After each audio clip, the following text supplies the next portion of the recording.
తలుపులమ్మ దేవత నిజంగానే చాలా శక్తివంతమైనదని మీకు తెలుసా? ఈ ఆలయం తుని దగ్గర కొండల్లో ఉంది. అమ్మవారి మహిమకు ఒక ఎగ్జాంపుల్ చెప్తాను. ఒకసారి ఒక కుటుంబం తలుపులమ్మ తల్లి దర్శనానికి వచ్చారు. దర్శనం చేసుకుని బయటికి వచ్చాక చూస్తే వారి చిన్న పాప గుడి లోపలే ఉండిపోయింది. తల్లిదండ్రులు వెంటనే తిరిగి వెళ్లారు. కానీ అప్పటికే గుడి తలుపులు మూసేశారు. సాయంత్రం 6 కాగానే తలుపులు మూయడం అక్కడ ఆచారం.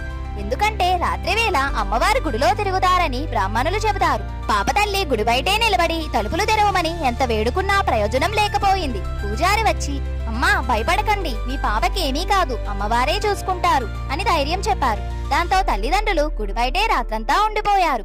మరుసటి రోజు ఉదయం పూజారి తలుపులు తీయగానే తల్లి పరిగెత్తుకుంటూ లోపలికి వెళ్ళింది. తన పాప ఒక చోట ప్రశాంతంగా పడుకొని ఉంది.